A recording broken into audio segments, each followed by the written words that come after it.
सूत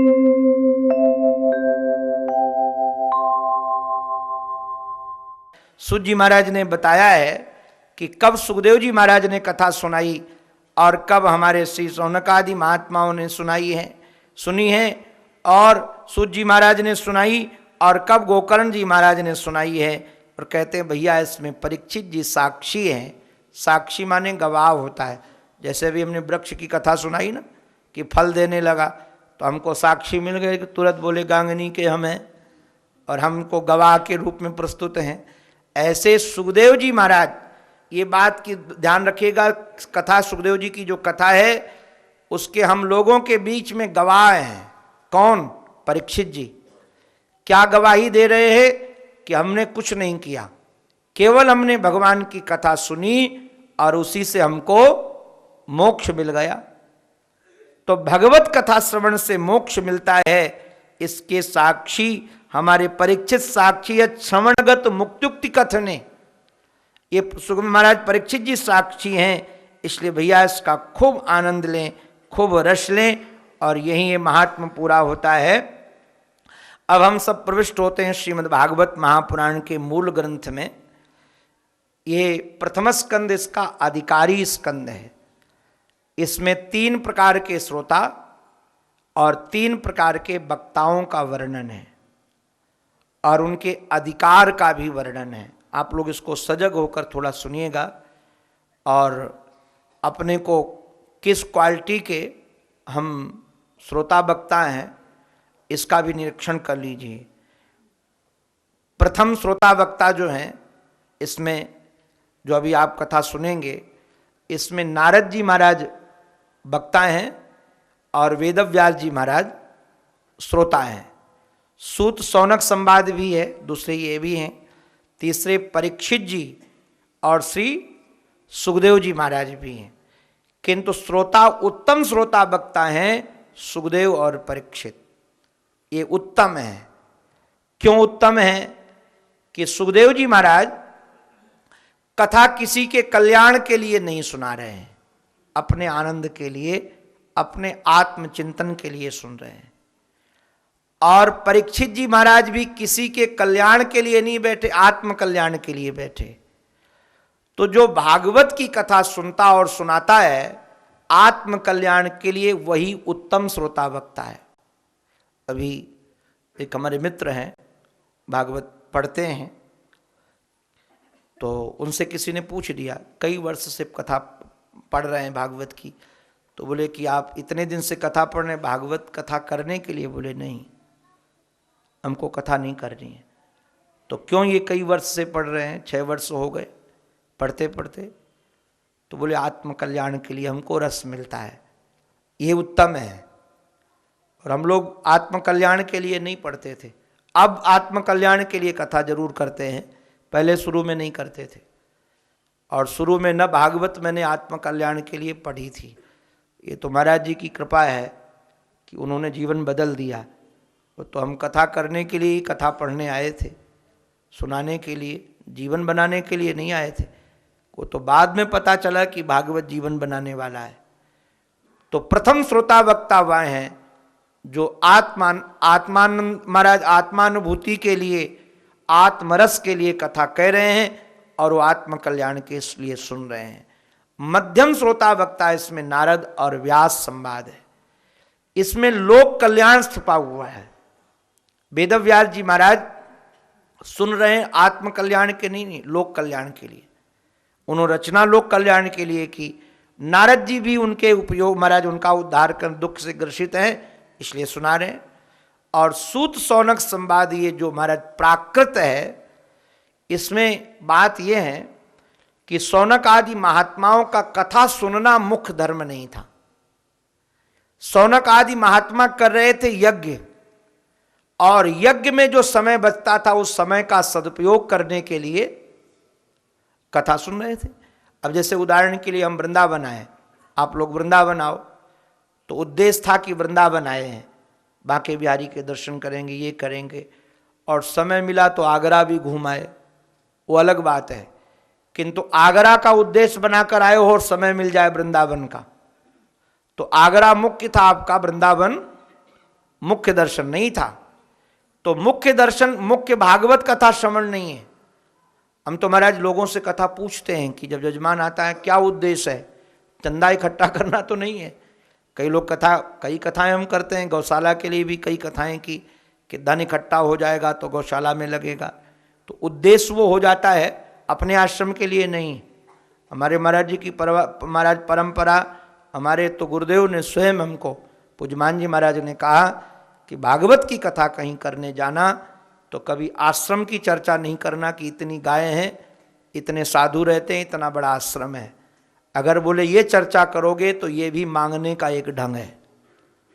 बोले बार बार कहोगे मेरे यहाँ इतनी गाय हैं तो लोग कोई ना कोई गाय के लिए चंदा देगा। तो बोले गाय की चर्चा भी कहीं नहीं सुनाना कि इतनी गाय हैं, केवल भगवान की कथा सुनाना, आश्रम की चर्चा नहीं, भगवान की कथा। तो उद्देश्य क्या है? अगर उद्देश्य भगवत कथा है तो कल्याण होगा, अगर उससे कुछ कमाना है तो प्राकृत कथा हो जाएगी।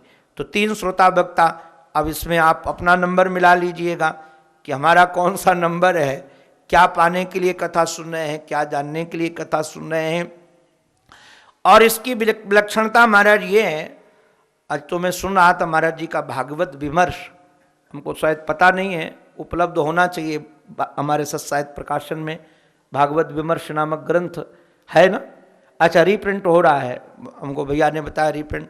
हम तो महाराज हमारे पास से बहुत दिनों से था ग्रंथ, मैंने पढ़ा ही नहीं था। अभी भागवत विमर्श में सुनने लगा महाराज जी का, क्या अद्भुत ग्रंथ है। महाराज जी ने तो बताया कि कई जो कवि होते हैं ना, वो केचुआ कवि होते हैं, कई कवि होते हैं रबड़ कवि होते हैं, खींच करके कविता पूरी कर दी। कई कवि होते हैं छोटा बड़ा, एक लाइन छोटी दूसरी बड़ी कर दी। बोले वेदव्यास जी महाराज ये रबड़ कवि नहीं है और केचुआ कवि नहीं है, वेदव्यास जी महाराज आर्ष कवि हैं। इनके जो कितने अध्याय है प्रथम स्कंद में या किसी स्कंद में, उसका भी महत्व है, ध्यान दीजिएगा। और कितने अध्याय में श्लोक हैं उसका भी महत्व है, और श्लोक में कितने अक्षर हैं उसका भी महत्व है।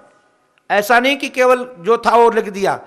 अब अधिकारी स्कंद में ये 19 अध्याय हैं और ये कितने अध्याय में कितने श्लोक हैं उसका भी महत्व है, और श्लोक में कितने अक्षर हैं, कौन सा अनुष्टुप छंद है, कौन महाराज किस छंद में गाया गया, उसके इतने छंद ही क्यों रखे गए, इसका भी अभिप्राय है। ये केवल तुकबंदी कविता नहीं है कि तुकबंदी कविता कर दी गई है। तो अधिकारी स्कंद में महाराज जो वर्णन किया गया है, अधिकार को लेकर बड़ा अद्भुत वर्णन है, किस प्रकार का अधिकार होना चाहिए और किस प्रकार से सुनना चाहिए। यहाँ मंगलाचरण की एक बड़ी विलक्षणता है, ये भी आराधना है हमारी आप सबकी। मंगलाचरण 3 प्रकार के होते हैं, नमनात्मक, आशीर्वादात्मक और वस्तु निर्देशात्मक। एक मंगलाचरण वो है जो नमनात्मक है, अपने इष्ट के गुणों को गा करके उनको नमन कर लिया गया। दूसरा मंगलाचरण आशीर्वादात्मक है, मान लो मंगला भगवान के गुणों को गा करके और आशीर्वाद दे दिया गुरु ने शिष्य के लिए उसमें।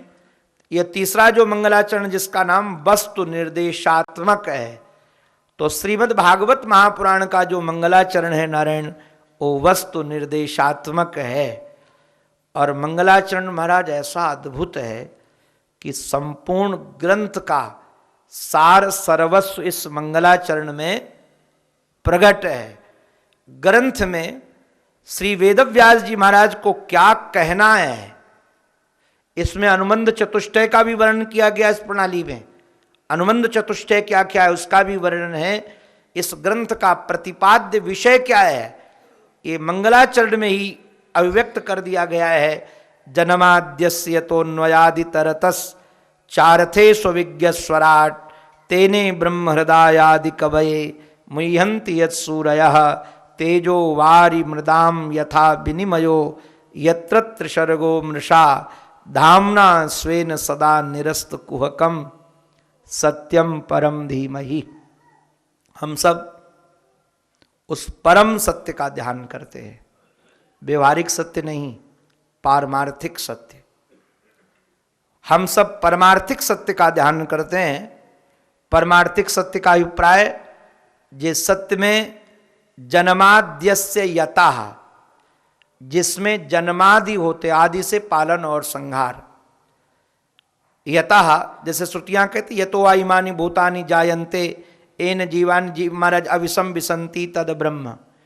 तो जिससे ये संसार बनता है और जिसमें ये संसार रहता है और जिसमें ये संसार नष्ट हो जाता है, वही सत्य, उस सत्य की जो त्रिकाल में रहता है जी, त्रिकालाबादित्वम सत्यत्वम। अच्छा, अन्वयादि शब्द का जो प्रयोग है ना, इसको तो हम कल चतुश्लोकी भागवत में आपके सामने रखेंगे। अन्वय व्यतिरेक के माध्यम से ये सृष्टि का सृजन भगवान ने किया है। अर्थेषु अभिज्ञा, महाराज जो अर्थ है इसका ना, अर्थेषु अभिज्ञा शब्द का प्रयोग है। और स्वराट माने स्वयमेव राजते प्रकाशते वा। देखो भाई, सूर्य को देखने के लिए किसका प्रकाश चाहिए? टार्च का, लालटेन का? अरे बाबा, सूर्य को देखने के लिए सूर्य का प्रकाश चाहिए। ऐसे भगवान को जानने के लिए भगवान का ज्ञान चाहिए, वो दूसरे के ज्ञान में नहीं जाने जाएंगे। स्वयमेव राजते प्रकाशते वा। और जिन्होंने महाराज आदि कवि के हृदय में, आदि कवि माने श्री ब्रह्मा जी, श्री ब्रह्मा जी महाराज के अंतःकरण में हृदय शब्द का प्रयोग किया गया है। देखो भाई, हम लोग तो बोल करके सुना दें गुरुजन, किंतु उन्होंने जिन हृदय में ही जिसके ज्ञान प्रकट कर दिया, हृदय में ज्ञान दे दिया है, दिल को प्रकट करके जिसमें ज्ञान भर दिया, आदि कवि। और ऐसा ज्ञान भरा जिस ज्ञान में बड़े बड़े सूरी मुह्यंति यत् सूरया। ये सूरी जो सूरी से सूर्या है, जैसे रामानुज संप्रदाय में सूरी शब्द का प्रयोग किया जाता अपने आचार्यों के लिए, तो बड़े बड़े विद्वान जिस वेदक ज्ञान में जो महाराज उनके हृदय में दिया था, उस ज्ञान में मोहित हो जाते हैं। अगर मोहित न हुए होते तो अलग अलग अर्थ कैसे करते? कोई कुछ अलग अर्थ करता है और पूर्व मीमांसा वाले उस श्रुति का अर्थ अपने अलग ढंग से निकाल लेते हैं, और महाराज उत्तर मीमांसा वाले उस श्रुति का अर्थ अपने आप अलग ढंग से निकाल लेते हैं, भक्ति वाले अलग ढंग से निकाल लेते हैं। एक हमारे वृंदावन में, नाम नहीं लेंगे, अब तो शरीर नहीं रहा, एक बड़े विलक्षण विद्वान थे। मैंने ऐसे सामने बैठ करके तो नहीं सुना उनको, टीवी में सुना। महाराज उनको श्रुतियाँ इतनी याद थी, किंतु श्रुतियों का जब वो अर्थ करते थे, अपने लोग तो गुरुजनों के चरणों में रहे बचपन से, तो अद्वैत वेदांत का ही संस्कार है। और तो अद्वैत वेदांत में जिन श्रुतियों का प्रयोग किया जाता है, उन्हीं श्रुतियों का प्रयोग करके उसको जब भक्ति परक करते थे तो हम तो अचंभित रह जाते थे उनके वैदुष्य को देख करके। और ये लगता तो था कि खींचातानी कर रहे हैं, पता तो चल जाता है कि बलात्कार पूर्वक अर्थ किया जा रहा है, ये अर्थ यहाँ है नहीं, किंतु किया जा रहा है। तो ये मुह्यंति यत् सूरया, बड़े बड़े सूरी, बड़े बड़े विद्वान जिसमें मोहित हो जाते हैं। उदाहरण दिया इन्होंने, तेजो वारी मृदाम यथा विनिमयो यत्र त्रिसर्गो मृषा। ये जो है त्रिसर्ग जो है ना, ये है तो नारायण मृषा, किंतु अमृषा ये वो भांति है, तो झूठा किंतु सत्य के समान भाषित हो जाता है। और उदाहरण बड़ा बढ़िया है, तेजो वारी मृदाम विनिमयो। जैसे आप लोग हमारे राजस्थान वाले समझ जाएंगे, जो टिब्बे होते ना, टिब्बे जोधपुर तरफ है कि नहीं, खूब है ना। तो टिब्बों में जब वो रेत महाराज फैल जाती है और जब खूब गर्मी का समय हो, सूर्य की तप्त किरणें पड़ती हैं, तो टिब्बों में पानी दिखने लगता है कि नहीं? रेत में ऐसा लगता है पानी भर गया है। इसको हमारे यहाँ वेदांत में महाराज मरीचिका का जल कहते हैं, मृग मरीचिका जल। जहाँ जल नहीं है किंतु जल का भ्रम हो जाए, जल है नहीं किंतु जल का भ्रम, रज्जु है सर्प है नहीं किंतु सर्प का भ्रम। तो महाराज जो चीज जहां नहीं है वहां भाषित होने लगना, अब वो सत्य है नहीं किंतु सत्य के समान भाषित हो रहा है। ये है तो अमृषा किंतु मृषा ही वो भांति। किसके कारण? बोले कुहक के कारण, कपट के कारण, माया के कारण। तो ये कैसे निरस्त होगी माया? बोले उस सत्य के चिंतन से, सत्य के ध्यान से ही होगी। तो धामना स्वेन सदा निरस्त कुहकम सत्यम परम धीमहि, उस परम सत्य का हम सब ध्यान कर रहे हैं। धर्म प्रोजित कई तवोत्र परमो, और जो निर्मत्सर महापुरुष हैं जिनमें मात्सर्य दोष नहीं है। मात्सर्य दोष जानते हैं? मत्तः पर सरति, ये मेरे से इसकी गति कैसे ज्यादा बढ़ गई, जब काहू की सुने बढ़ाई, श्वास ले जन जूड़ी आई। ये मात्सर्य दोष है। हमको तो महाराज किसी ने बताया कि दुनिया के लोग अपने दुख से उतने दुखी नहीं हैं जितना पड़ोसी के सुख से दुखी हैं। ये बात सच्ची है? लाख कर दूं? लाख कर दे, देखो बिल्कुल पक्का है ये कि लोग दूसरों। हमको तो महाराज एक घटना बंबई में किसी ने सुनाई, मैं तो दंग रह गया कि ऐसे भी लोग होते हैं। उसने बताया कि मैंने एक महंगी कार खरीदी 50 लाख की, कोई बाहर की कार रही होगी, और दूसरे दिन ऑफिस जाने के लिए जब बैठा कार में तो चारों पहिया पंचर। अब उतनी वहाँ गैरेज की तो महाराज व्यवस्था नहीं, बाहर ही रोड किनारे खड़ी करनी पड़ी थी। तो बड़ा परेशान हुआ कि चारों पहिया एक साथ कैसे पंचर। ठीक करवाया, दूसरे दिन फिर वही दशा। 3-4 बार जब घटना घटी ना, तो उसने पुलिस को सूचना दी। उस गाड़ी के बगल में पुलिस वाले बैठ गए दूसरी गाड़ी में। करीब 3 बजे एक सज्जन, 60-70 साल के सज्जन ही कहें उनको, जो नींद खराब करके जग रहे हैं, महाराज उतरे और हाथ में एक हथौड़ी और एक कीला। पहला पंचर जब गाड़ी का किया पहले का, तो पुलिस वाले ने पकड़ लिया। पूछा क्या बात है? बोले जब से गाड़ी आई है तब से हमारी नींद खराब हो गई। तो बोले क्या हुआ, नींद क्यों खराब हो गई, क्या हार्न बजाती? बोले नहीं, ये छोकरा अभी 10 साल नहीं हुए इसको बंबई आए हुए, और इसने इतनी महंगी कार खरीद ली, और मैं यहां 60 साल का हो गया, अभी तक मोटरसाइकिल भी नहीं खरीद पाया। तो हमने सोचा चलो गाड़ी भले नहीं खरीद सकते, पंचर तो खरीद सकते हैं। इसी का नाम मात्सर्य दोष है। इसी का नाम मात्सर्य दोष है। दूसरे के वैभव को देखकर दुखी हो जाना, ये मात्सर्य दोष।